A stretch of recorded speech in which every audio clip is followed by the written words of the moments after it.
We're back on air. We're back on air. And I did promise you that I'll be having our beautiful friend from Canada, Miss Laura J.E. Hamilton.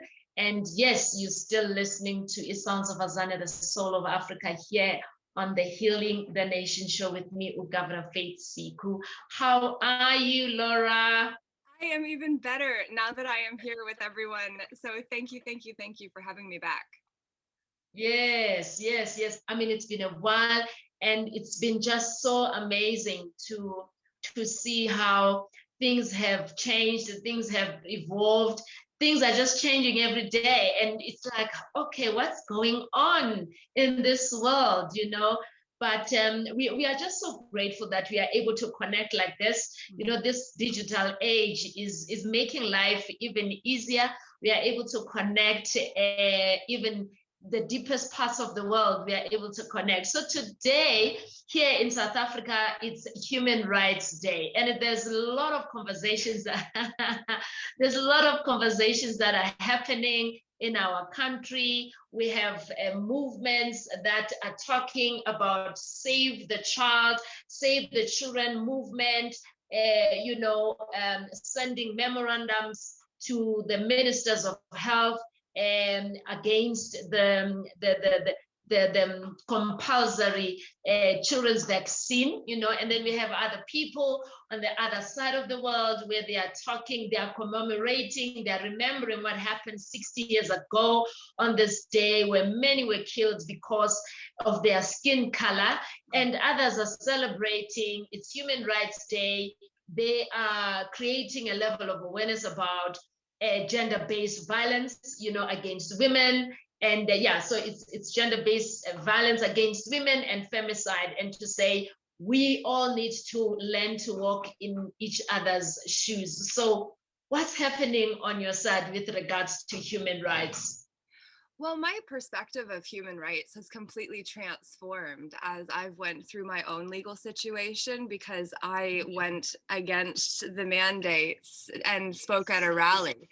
But what I didn't understand is that this is actually a mixed war that we are in between the public and the private. So we think that human is a term that we can all relate to because it's the common hue that we all share with the extra E, right?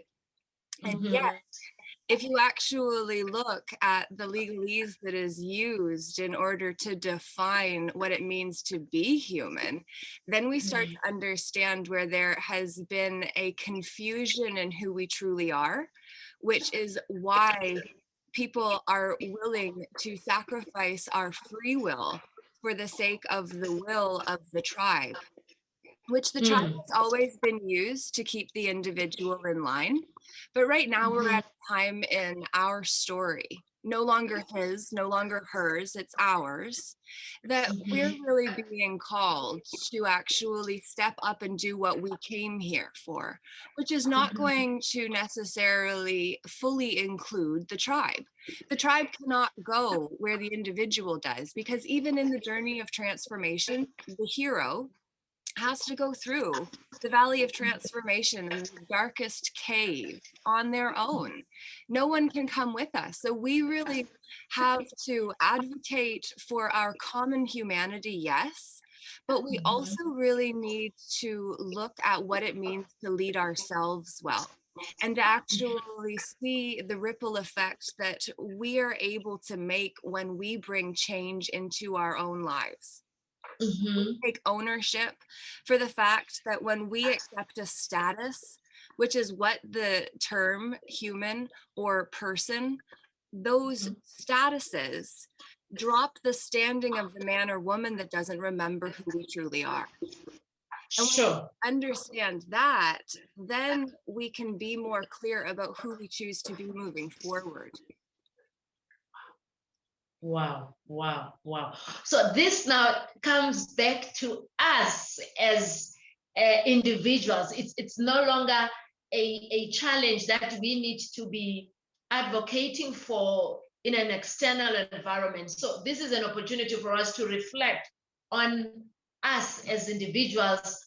Wow, that's a very interesting way of looking at it. I mean, everyone who's talking human rights, how many do we have, by the way? Are they 30, 31? The human rights. How many human rights do we have? Well, that's completely subjective and based on legislature that's created by man, which legislation is meant to be in place to protect men and women of all ages and stages. But instead, it is being used to suppress us, limit us, and apply liabilities to us through the interface of our person or whatever other status that we take on, which pulls us into the public, compared to where we are most powerful, which is in the private, which is why in this mixed war there's such confusion, even in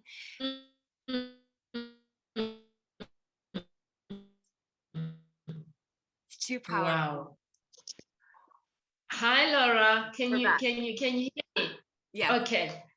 Yes. Okay. So basically, wow, that is just, I mean, I've been wondering, why do we, even as human beings, need to be, chanting and, going out there wanting to remind our government organizations that we matter, I have a right to this, I have a right to that, I have a right to this. So for me, it's like, okay, so what happened? How did we somehow lose this power of how did we give away our rights? How did we give away our power to government organizations or institutions that are writing these laws?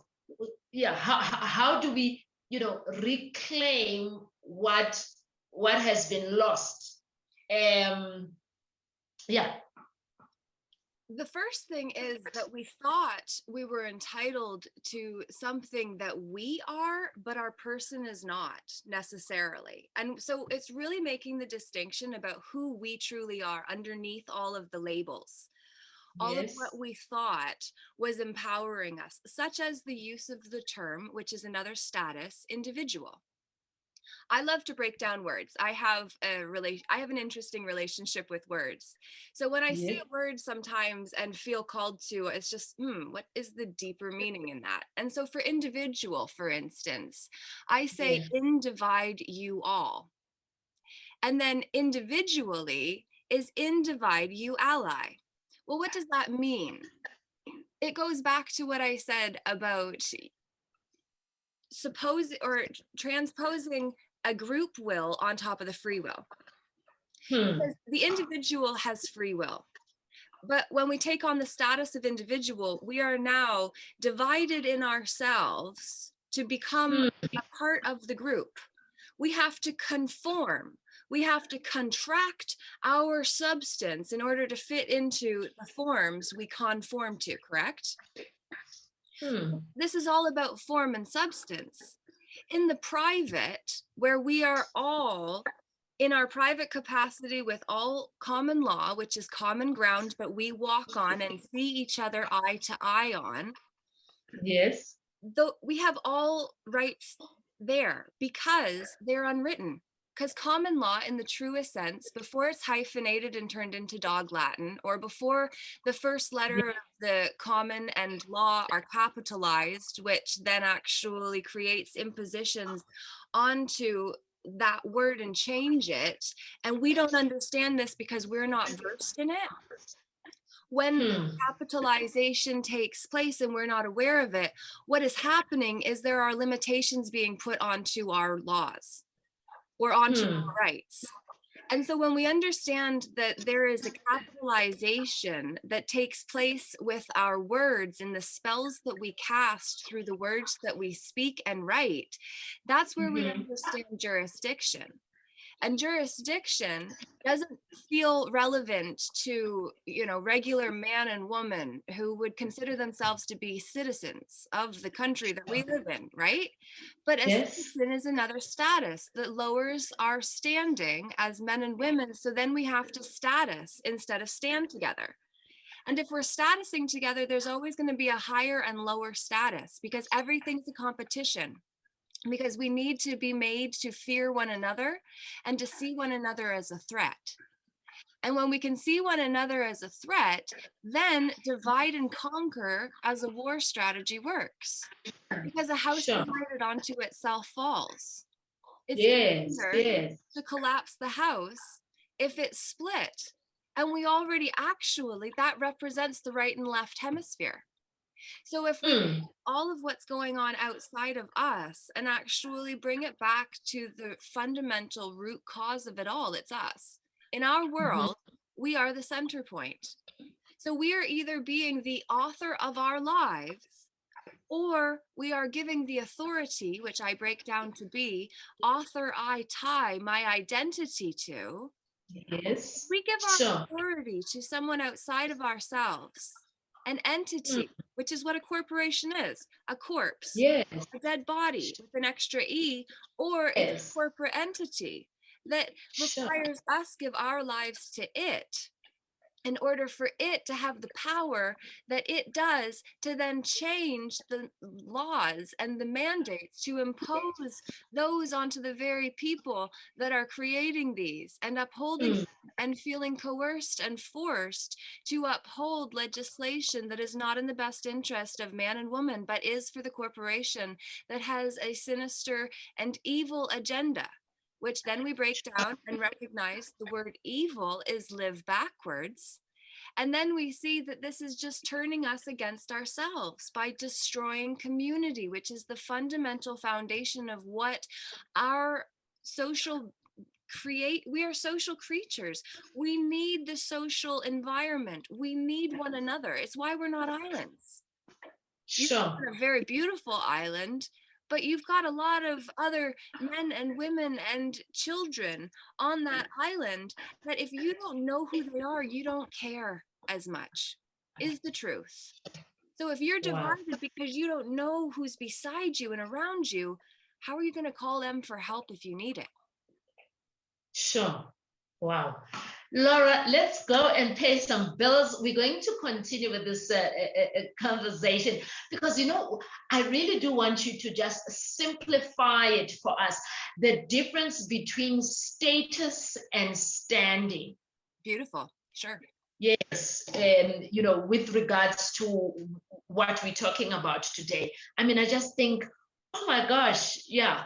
I know that you're going to break it down for us so that it's even, yeah, we can be able to chew better on you know, what you imparting to us today. So let's go and pay some bills, and then after that we will come back and continue with our conversation.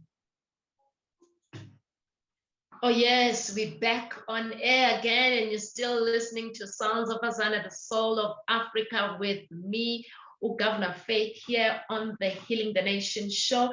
And I am not alone. I'm with Laura, who is sitting in Canada, and she is giving us a different perspective on human rights. And, you know, Laura, just before we went on an ad break, I wanted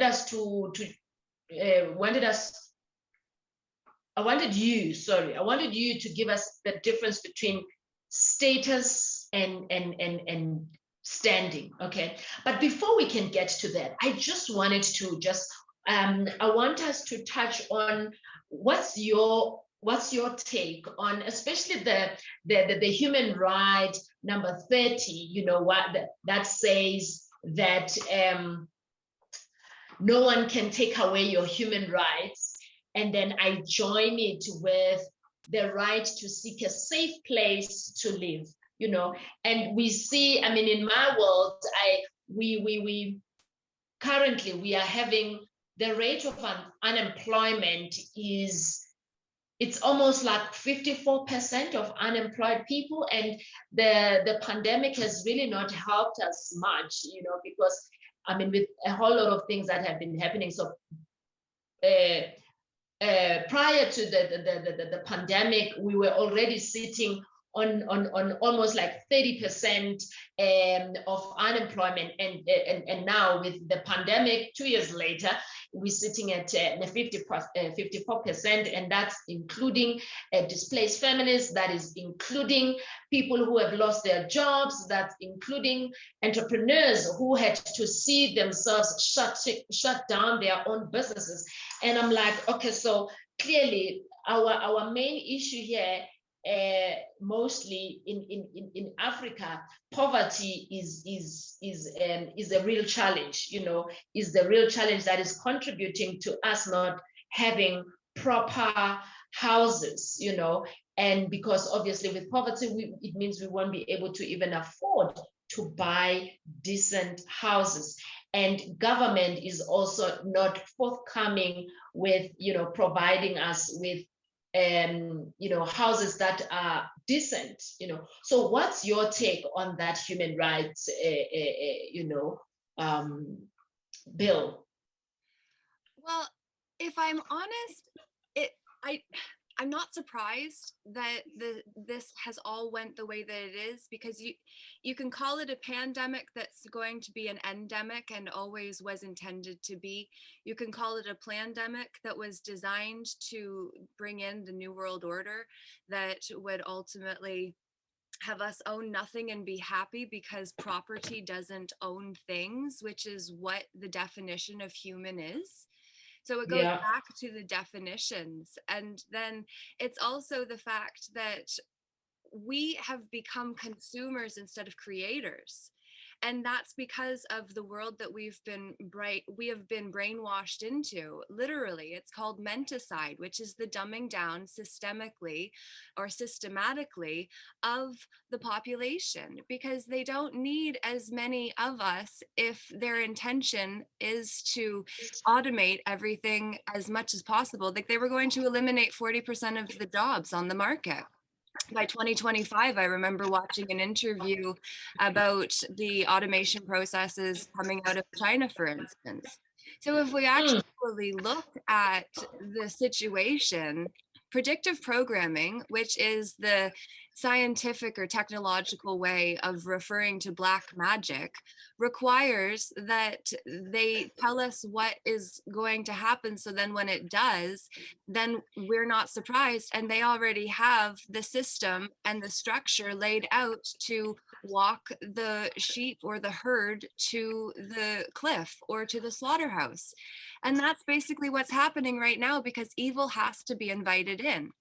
So when you talk, like, vampires have to be invited into the house. Well, evil is the exact same way. It's just, it doesn't show up in the form of one that you fear necessarily, because the devil's greatest trick was to make us think he had horns, a tail, and wore red spandex. But the truth is that when we actually look at what's going on, the reason that it's happening as it's happening is because we have stopped caring about community as we became obsessed about the statuses. When we think that we need to be other than we are in order to be enough, we care less about our fellow man or woman or the children in our midst, because we're more concerned about stepping on top of them in order to get where we want to go. For some, and it's, it's this dog eat dog world, and we've been raised to see that.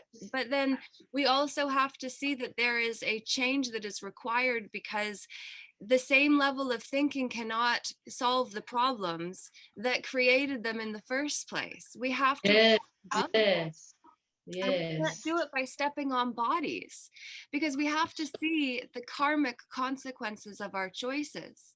If we are living for this world and for the material things of it, and I'm not taking this away from the situation of desperation that many in your country and mine too, Canada is being hit incredibly hard with all of this, because Canada and South Africa, as I think I mentioned in the last interview we did together, Faith, we're both red zones in Agenda 20 or in Agenda 2030, Agenda 21, like the agendas that outline the evil, sinister plan. Red zones are extermination zones. So if we don't stand together, if we don't come to know our fellow man, woman, child, if we don't start connecting and looking one another in the eye and saying, I see you, you matter, it doesn't matter that you don't have a job or a title or a status that makes you seem to be other than you are. When we stand shoulder to shoulder, we are equal on common ground, and we get back to common law. And then we actually have enough faith and trust in ourselves to actually stand with our fellow man without actually letting the corporation, which is the equivalent of Goliath, up against David. Well, all of these mythic stories are coming back to pass, because if we look at history, we will continue to see the future until we say his story is not a healthy one. And that's not a diss against men at all, because we need our men strong now more than ever, but we also need our men to be supported by strong women, and we need to stop passing the unloving light between us, because a man that is brought down by his woman in the home and that whole happy wife, happy life saying, which we have over here. I don't know whether it's popular in South Africa as well, Faith, but that grates on me, because happy wife, happy life, I'm sorry, that's a power trip of a woman that needs to steal power from her man, who needs him to, like, both parties need to be able to stand shoulder to shoulder without trying to pull the other one down, or neither is going to be able to rise. And this is part of the thing that we need to see when it goes back to menticide and the systemic dumbing down of us. We have to see how it's all culturally inbuilt. Like, we were warned about the nuclear family, we were warned about the nuclear war being the way that the Third World War was going to come to pass, right? Yes. Well, what we were Yes. never taught about was the possibility the nuclear family model, when poisoned, would become the unseen and unspoken, unidentified war against us. Because when empaths are born into families of narcissists, or then married into them because we repeat the patterns that we're most familiar with, which is why I say his story needs to stay in the past, and we now take the helm of our own lives to see that we're either the author of our lives or someone else has authority, and we're a side character in our own script because we were prescribed somebody else's dogma on a script, a form that made us conform our substance into this smaller box that would then become the rut that is just a grave with both ends kicked out, as John Maxwell always says, right? Yes, yes. So, I mean, so now just coming back to what we discussed earlier with the difference between the status and the standing. And it just goes back to this human right that says we are all born free and equal. So how do we then, make us understand that even our governments, okay, they need to understand that they need to respect our God-given dignity, our God-given authority, of every person, and stop dividing, people, and putting people in these classes, and you label people according to their financial status, social status. And so just bring us back with regards to that, and give us a difference between the two. I have my God-given dignity that I was born with, but when I came into this world, that all changed. So where is the difference? Well, it changed when a joinder was made between your God-given names and your last name, which is your surname or your Roman name. And the Roman name connects you to the crown, which is actually the Vatican, because when you were born, your parents registered you, and there was a trust created that is traded, that is based on your worth. So you were worth your weight in gold is a literal statement, and we just have to figure out how to actually get there. The problem is that we're looking to government to change things. Well, we have to stop seeing the government as what we've always taught that it was, because it's not. The truth is that the government is a corporation. It's a corporate entity known as our country. There's also a corporation known as our province or state. There's also a corporation known as our municipality or our municipal government. So we have 3 boxes of governments over top of the person that surrenders our free status and is joindered into and then put under the jurisdiction of all of these corporations that are entities. So when we say that the government needs to know that they can't do this, they absolutely can. They can do whatever they want to a person because a person is under their jurisdiction, which means that on a plantation, a slave master has full right to do what he wishes to his slave, right? Yes, yes. Well, what's the difference?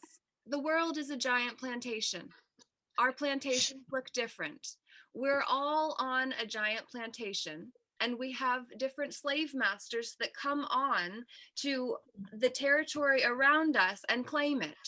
And the thing about standing is that when you actually know who you are and trust yourself enough to advocate for yourself and speak up, you are no longer on the dumb side of freedom. And when I say dumb side of freedom, I'm talking the D-U-M-B, of being unable to express ourselves or speak for ourselves, which when we are deemed to be dumb, we then become a ward of the system, the government, the entity that is above the one that created the term and therefore owns the product. So if we are dumb and unable to speak for ourselves, we cannot be present. So we must have a representative to present us, the woman or man, to be the one that is deemed then to be a lesser status compared to where we stand as women. As women, we at the JMT event in Florida, we hugged, we stood shoulder to shoulder, eye to eye. There's thousands of miles between us. So now we're looking at each other in a virtual reality. This is the equivalent of a status versus standing example. Right now, you and I are not in one another's heart field. We cannot feel one another's magnetic pulse because my field is here in Canada and your field is over in Africa. But when we are in person, which is even the vernacular we have been trained to say because that is how it has been built into the cult you are. Culturally, cult you rally with accepted BS. The cult you are is the culture that defines who you think you are. So when we say in person is best, we're not in person, we're in the flesh. But when we say in person, we think that that's because we are a person. But the person is the equivalent of this account. I have a Zoom account. And you do too, because that's how we've linked up on Zoom to be able to stream here and to be able to broadcast. You have another platform, which is another interface, which is the equivalent of another person. Because your person is an account, by definition, a person is also a trust, which is where it goes back to the birth certificate and getting registered. Well, there's a big difference between being recorded and marked present compared to being registered, where then you actually then fall under the jurisdiction or the rules of the one that created the term that you agreed to take on. It's like the suit that you wear when you go into prison, you got to put on their garb. The reason for that is because you're then their property, proper to the entity. So when we understand that just because we're in Zoom right now, we, the women, are not in the computer, in the ether, except for our energy is. And there's a fine line that we are not yet aware of, but there is a harvesting of energy happening with the online exchange. Definitely. Yes. And it's happening also with the identifications that we take on. Mm. It's the reason that I never share my private medical status publicly. Because what people are not recognizing, whether you identify as yes, I have been, or no, I have not been, the reality is when you admit, when you acknowledge that you are or are not, you're taking on their status. If you take Okay. on their status, then you drop your standing because now you're certified. Certification, I've shared previously, I kind of broke down that word as an acronym just as completely eradicate radical thinking. If you've got a Yeah. certification, you can't be free with your thoughts because you have to fit it into the theories that exist within the program structure that you are going to go through in order to get certified. Being too out of the box means you don't fit the program requirements, so you have to conform. Well, this is the very same thing with the standings versus statusing. We stand together when we actually use our feet or our body, the physical vessel that we are the owners of. The only thing that we came into this life in was this body without the clothes. And the thing that we will leave this body or this world in is our body. So our body has to become where we recognize to be home. Regardless of where we are, it's home. So whose responsibility it is to then protect this identity that I came with, this authority that I came with, my God-given authority? Whose responsibility it is then to protect it? Well, it's about nurturing it. And it is about protecting it, but it's our responsibility. The ability to respond is ours at the end of the day. This is the problem. We are looking to outer authorities to protect that which we think is looked after and therefore don't protect ourselves. When we give our power to somebody, we expect to wield it more responsibly for us, and they have orders to fill, and we're on the other side of an order. It doesn't go well. As much as they may care, ultimately, we all work in order to come home and use the monies earned to play with the ones that we love as to why we leave them to go do the thing that allows us to pay for the life that we want to enjoy with them. So when you're on the other side of an order, which is what anyone working for the government is ultimately on one side, and then the recipient is on the other. What we have to actually do, I believe, if we are to actually make the change that needs to take place in this world, is that the suits need to come off. Statuses are suits. Yes. Okay. Just hold it, because let's go and quickly just pay some bills, because I'm loving I think our status as human beings, which for me equals to my identity, of me understanding who I am, needs to be restored, and I think all the human rights, all the declarations of the human rights, they're really a cry about us being reinstated, and we fail to think or believe that it's our right, it's our responsibility to restore it. We don't need permission. We don't need to give somebody else to do it for us. And I would like us to go deeper into that, so that we recognize it, because I want us to go back to who I am as my human right, to say, I am Faith, I have a right to be, I have a right to protect my identity, my God-given authority, and not, I really need to go and reclaim it back. It's mine. It's mine. It's mine. Yeah. So no one will give you permission to do that if it means they lose the power to tell you it's okay. Think about that one. But I mean, we can all see that our leaders, all that they are interested in is about, you know, maintaining the status quo.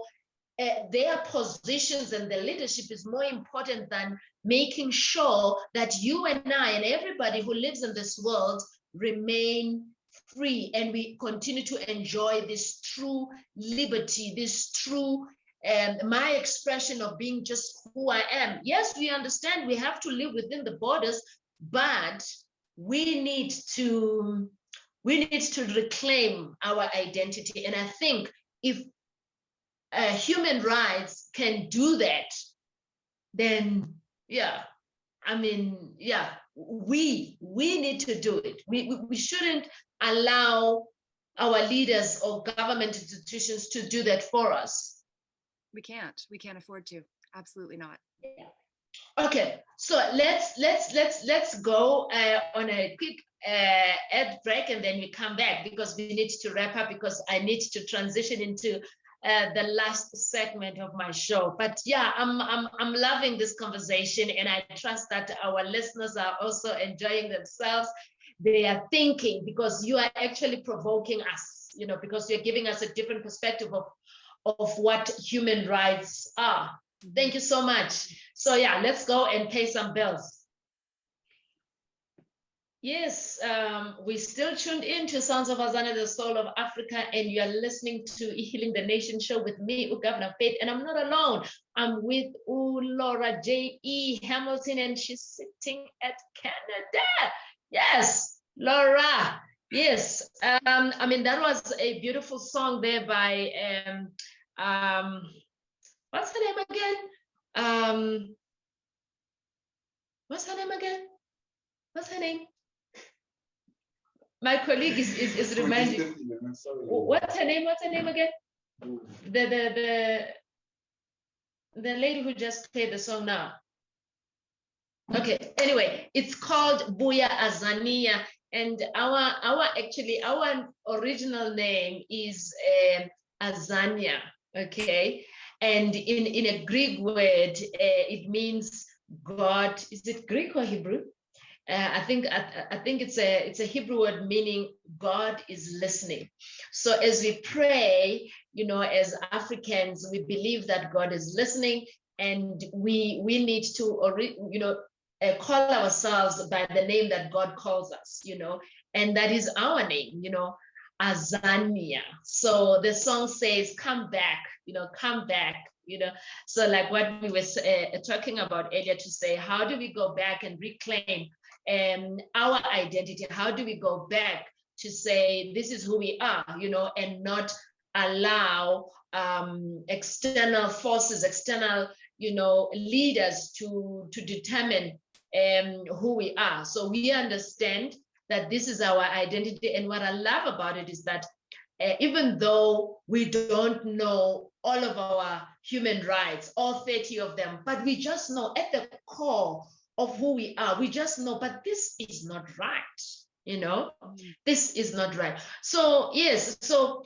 you would continuing with the you know, explaining, you know, our status, our standing, and we were saying, how do we then go back and reclaim what is rightfully ours?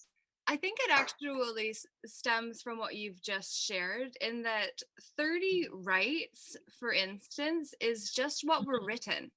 We have to start seeing that what is written is no longer alive or changeable, because when we contract, it's like a woman that's been through pregnancy and labor. Like, I haven't personally, but like I also I'm very grateful for that, because that is just the process that you've went through 3 times. How you've got 3 children, right? Well, I've got 2 bonus children and 1 of my own. Right. Okay. So you've done it once, and you fully earned that. But the point is that when you went through those contractions, you ultimately expanded, because that's what life does. We contract to expand. The problem with law is that it is common law, which is the L for land. You have the A of the canon law, which is where they set the rules, which is why then we think we've got 30 human rights. Well, those are just the 30 that they wrote down and then contracted with you via the Admiralty Maritime Water Laws. So law is multiple jurisdictions simultaneously.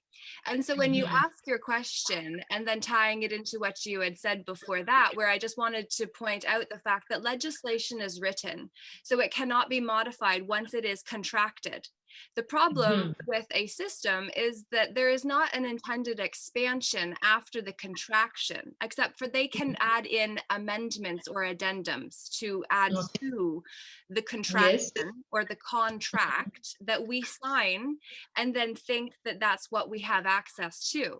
But common law in its truest definition, and the reason that it's not the ones with the capitalized letters or the hyphenations is because the unwritten law is where all of our rights exist. What is written are only the ones that we claim, and then we stand on our claims of belief. So if we don't make our claims via lawful notice ahead of time and take the suits off the men and women and I am the woman commonly known as Laura Hamilton in my private capacity at all times with all common law rights reserved.